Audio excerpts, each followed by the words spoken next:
Okay, so this is going to look very similar to your first bonding quiz. So you should remember this chart from your notes. You have to first identify if it's ionic or covalent. And then remember, if it has a metal and a nonmetal, ionic, it will have a cation and an anion.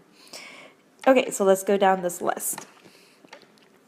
Remember that your metals and your nonmetals are separated by a staircase right here. So metals are over here, and your nonmetals are over here, including hydrogen.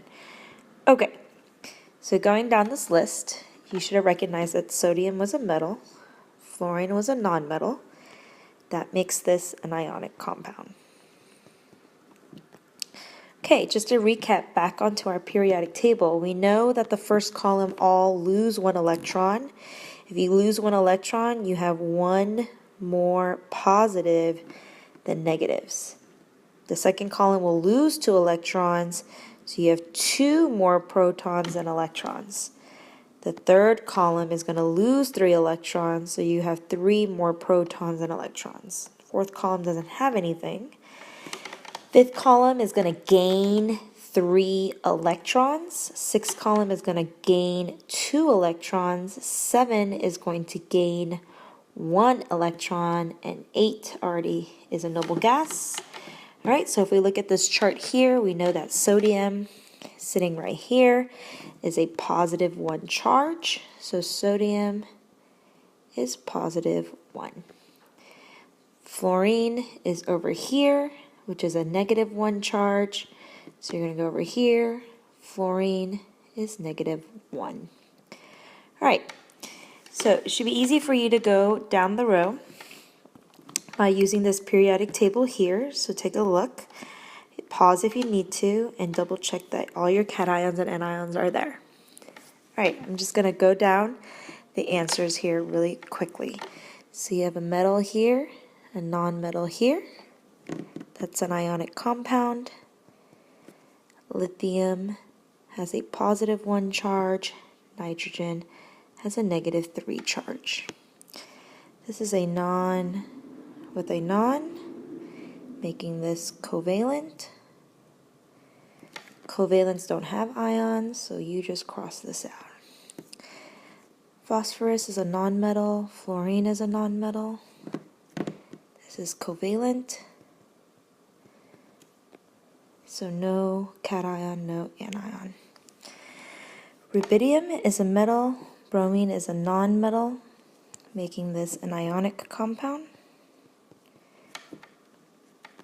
Rubidium is in the first column, so it has a positive 1 charge. Bromine is in the 7th column, so it has a negative 1 charge. Carbon is a nonmetal. Oxygen is a nonmetal, making this a covalent bond, aka no cations and no anions. All right, great. So you're going to have a box just like this one. The second half is going to be you drawing me Lewis dot structures, right? So you have to figure out how many of the metals and how many of the nonmetals you need to make a neutral compound. So, barium. Okay, back in our periodic table here. Well, let me go to the other one actually. So barium is here. It has a positive 2 charge, right? Let me fill out the rest of this so we have it.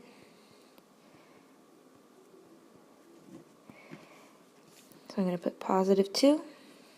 Selenium needs to be stuffed. So if we look here, selenium is right here. It's going to gain 2 electrons because it normally has 6. So 1, 2, 3, 4, 5, 6.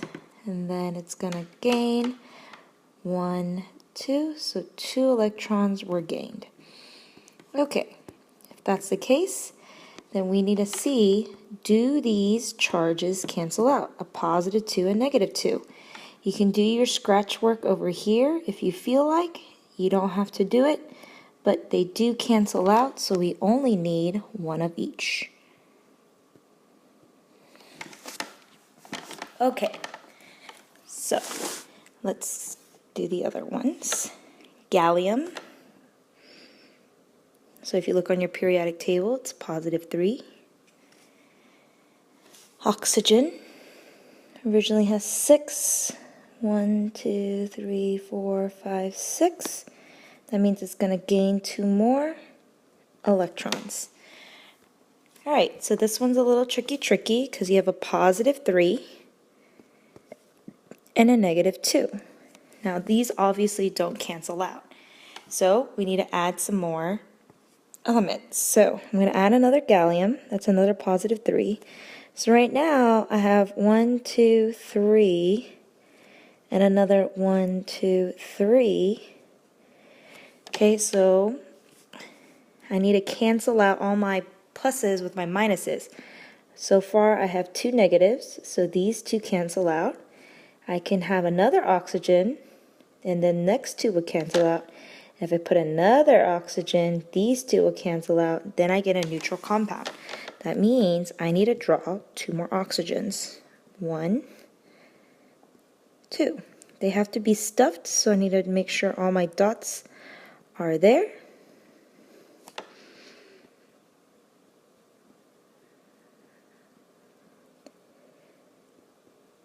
Very good. So you do a quick check. That's 6, 2, 4, 6. That's 6. So let's write our final compound. It took 2 galliums to cancel out 3 oxygens.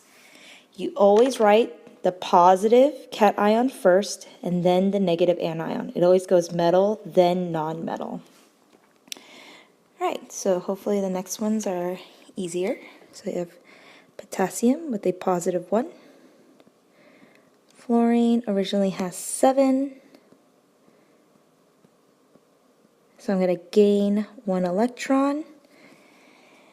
If I look here, this is +1, cancels out that -1, so all I need is just 1 of each. How convenient. Okay, last one.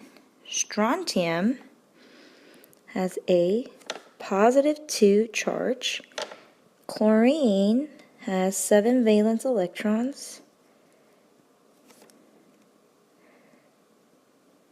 So I'm going to gain 1.